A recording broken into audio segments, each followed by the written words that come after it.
Halo sobat semua, jumpa lagi dengan Denbagose Channel. Bagaimana kabar sobat semua? Sebelum kita mulai cerita ini, ayo silakan subscribe, like, komen, share dan nyalakan loncengnya untuk mendapatkan notifikasi terbaru ketika Mimin upload videonya. Bab 913, memeriksa pasien dengan video. Tuan Charlie terdiam, tidakkah menyangka Thomas Kin begitu percaya diri, memeriksa pasien dari jarak jauh. Ini sedikit hebat. Tuan Charlie masih percaya pada Thomas Kin, jadi dia menghubungi Dr. Ian, dan langsung memulai video call. Para dokter sekalian, sekarang aku ada di China, bagaimana keadaan putri? Di video tersebut terlihat ada dua pria parubaya, yang satu orang Tionghoa, satunya orang luar negeri. Jika dilihat dari caranya pakaiannya, seharusnya yang satu seorang tabib, yang satu dokter barat. Keduanya duduk di depan ranjang rumah sakit, ada seorang wanita cantik berambut pirang terbaring di ranjang. Saat ini dia sedang memejamkan mata, merasa tidak berdaya, ekspresi wajahnya agak kusut, sepertinya sangat menyakitkan. Orang China itu berkata, kondisi putri lebih rumit, sebelum mencari penyebab penyakitnya, sekarang ini belum berani menyusun rencana untuk mengobatinya. Dokter yang orang luar ini mengucapkan beberapa kalimat dalam bahasa Inggris, kira-kira artinya juga sama. Pertama, tidak berani operasi, kedua tidak berani minum obat, jadi hanya bisa melakukan pengobatan konservatif, minum antibiotik, obat pereda nyeri, lalu menahan sakit. Jika terus begini tidak ada cara lain, bayi aneh di dalam tubuh putri ini makin lama makin membesar. Sekarang benar-benar seperti sedang mengandung 2-3 bulan, sangat berlebihan.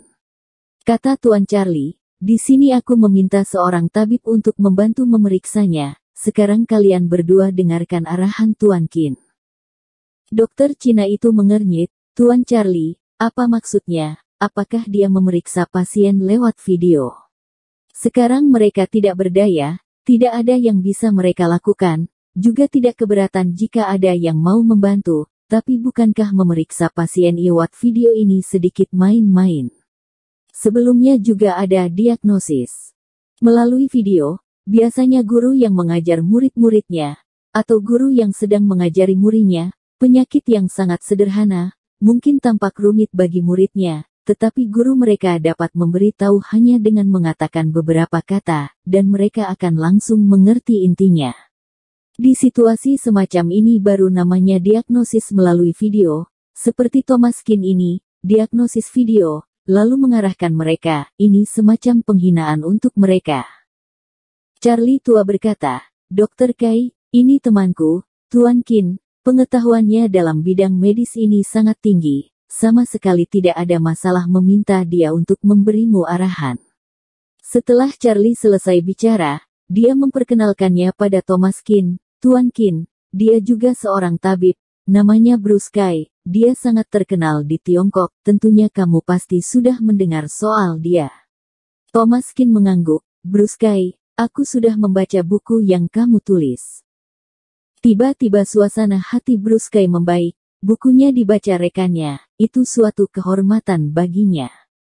Bahkan tabib seperti Bruce Kai, juga suka jika karyanya dibaca generasi muda. Apalagi tujuannya menulis buku adalah untuk mempromosikan pengobatan China. Karena aku sudah membaca buku kamu, mungkin kemampuan medis seharusnya tidak. Sebelum dia mengucapkan dua kata lainnya, Thomas Kin langsung melanjutkan. Di buku banyak sekali omong kosong, ada banyak kesalahan, lalu hanya sedikit menyangkut soal keterampilan medis, walau termasuk buku referensi. Tetapi jika kamu mau terus melanjutkan, harus perbaiki kesalahan di dalamnya. Kata-kata Thomas Kin membuat Bruce Kai tercengang, jika dia tidak mengetahuinya, bakal mengira jika layarnya freeze. Tidak masuk akal, dan ada banyak. Mulut Bruce Kai bergerak-gerak, terlihat marah, dia adalah Bruce Kai. Salah satu tabib paling terkenal di Tiongkok, saat bertemu dengannya siapa yang tidak akan memanggilnya Dr. Kai. Karya Guru Kai sudah masuk ke dalam departemen kedokteran, dan menjadi buku pelajaran. Bocah tengil ini mengatakan bukunya banyak omong kosong, dan ada banyak kesalahan. Lancang, benar-benar lancang.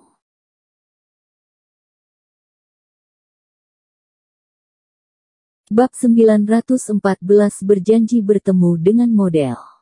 Sebenarnya Bruskai mengagumi Tomaski, bisa dengan mudahnya melakukan diagnosis lewat video, dan bisa membuat obat resep, benar-benar berbakat.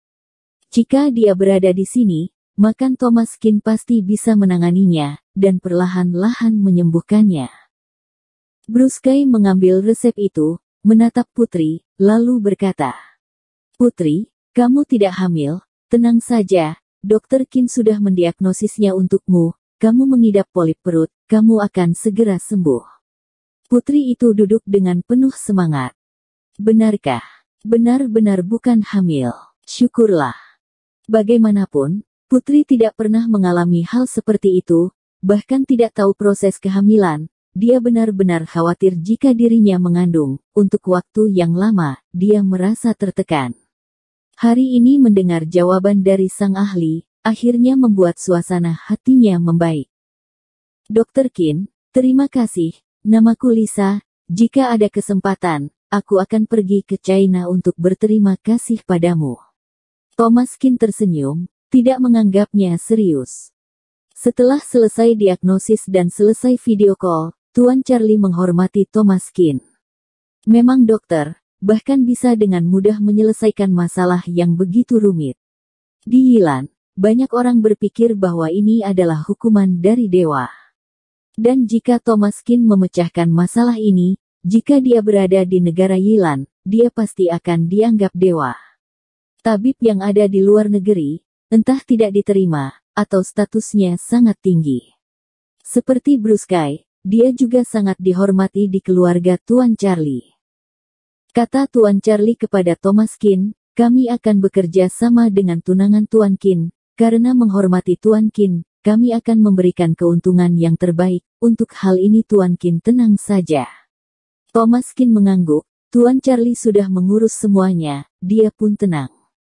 Selain itu, Talia Liu, mereka memang perusahaan papan atas di China, juga joint venture dari UDU, jadi Tomaskin tidak perlu khawatir. "Tuan Qin, kalau begitu aku pergi dulu, selama jangka waktu ini aku akan berada di China, jika butuh sesuatu, kamu bisa hubungi aku." Baik. Keluarga Tuan Charlie pergi, Tomaskin juga bersiap kembali. Baru saja mau pergi, tiba-tiba ada pesan WeChat. "Kak Thomas, apa sekarang kamu ada waktu?" Pesan itu dikirim Kylie, model yang sebelumnya diselamatkan Tomaskin waktu berada di pesawat. "Sekarang sedang kosong, ada. Leherku terasa sedikit tidak nyaman, aku ingin kamu melihatnya, apa kamu berada di rumah sakit?" Karena tubuh pasiennya ada masalah, tentu Tomaskin ingin membantu. Dia memberitahu lokasinya pada Kylie, lalu menyuruh Kylie datang ke hotel ini. Setelah lewat 10 menit, ada sosok tinggi yang berjalan masuk, itu Kylie. Sebagai model terkenal, saat berjalan Kylie menarik perhatian karena tubuhnya yang tinggi, dan Kylie juga sudah banyak muncul di majalah, menjadi bintang iklan kosmetik. Dia cukup populer, meski tidak sepopuler Yamanda Su yang dikenal dari kalangan wanita sampai anak-anak, tetapi dia tetap termasuk model yang sangat terkenal. Jadi Kylie memakai topi dan masker agar tidak dikenali siapapun. Setelah masuk ke dalam kamar, dan bertemu Tomaskin lagi, membuat Kylie sangat senang. "Kak Thomas, lama tidak berjumpa." Walau Kylie tinggi besar, tapi cukup manis saat melompat-lompat. Kata Tomaskin, "Bagaimana? Mana terasa tidak nyaman?" "Aku lihat dulu." Kylie menjulurkan lidahnya, lalu menyentuh lehernya, berkata, "Di sini tidak nyaman." Tomaskin melihat Kylie menunjuk ke belakang lehernya, dia tidak berkata-kata. Tulang belakang leher kamu tidak nyaman, ini tidak ada hubungannya dengan kista sebelumnya, bukan?" Kylie cemberut, "Aku tidak bilang jika ada hubungannya dengan itu." Tomaskin tersenyum pahit, mengira rasa tidak nyaman Kylie ini efek dari pengobatan Tomaskin. Lagi pula, saat mengobatinya di pesawat, dia agak ceroboh, meski Tomaskin percaya diri dengan kemampuan medisnya, tapi struktur tubuh manusia itu rumit, dia juga tidak bisa mengatakan jika terjadi hal tidak terduga. Jadi dia khawatir Kylie masih mendapat efeknya. Sekarang sepertinya tidak ada masalah. Kylie menunjuk ke lehernya, berkata, "Kak Thomas, leherku benar-benar sakit." "Baiklah, akan kuperiksa." Pertama Thomaskin periksa denyut nadi, jika sakit nyeri leher, punggung, lutut, dan lainnya. Di dalam pengobatan Tiongkok, semua ini termasuk penyakit luar, tapi walau penyakit luar pun, tetap memerlukan periksa denyut nadi. Nyeri leher ini jelas bukan luka luar, tapi rasa sakit yang berasal dari dalam tubuh. Setelah periksa denyut nadi selama beberapa menit, Thomaskin mengangguk. "Tidak ada yang serius, jangan khawatir, kamu terlalu sering bermain ponsel, ditambah makan makanan dingin, jadi dalam tubuhmu dingin, jadi terasa sakit. Aku akan memberimu blind massage, berbaliklah." Kylie duduk di kursi, dengan punggung membelakangi Thomaskin. Thomaskin menyingkirkan rambut panjangnya ke samping, wangi rambutnya menyegarkan. Terpampang leher putih di depannya, Thomaskin mulai meremasnya. Kulit Kylie sangat bagus, putih dan lembut, dia memang model, dan terlahir untuk ini.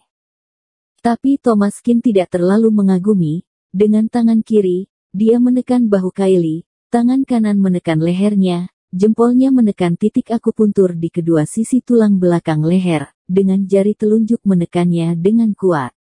Kylie mendesah, semua orang yang pernah pijat tahu, rasa pijatan ini sakit tapi juga menyenangkan.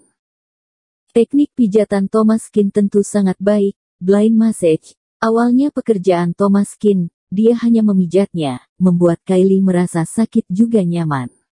Setelah mendesah 2 kali, Thomaskin sedikit tidak bisa berkata-kata. "Kylie, bisa tahan sebentar." Suara Kylie terdengar pelan, tapi desahan ini terdengar sedikit tidak harmonis. Kylie menggigit bibirnya, dia merasa malu. "Aku akan mencobanya." Thomaskin tidak punya pilihan lain, jadi menutup pintu kamar privat itu, berharap suara semacam ini tidak terdengar sampai keluar. Setelah 10 menit dipijat, Kylie bersandar di kursi seolah-olah dia tenaganya hilang, dia terengah-engah, wajahnya memerah. "Kak Thomas, leherku sudah jauh lebih baik, kamu sangat luar biasa." Meski sangat lelah dan sakit, tapi harus dikatakan, rasa sakitnya sudah hilang.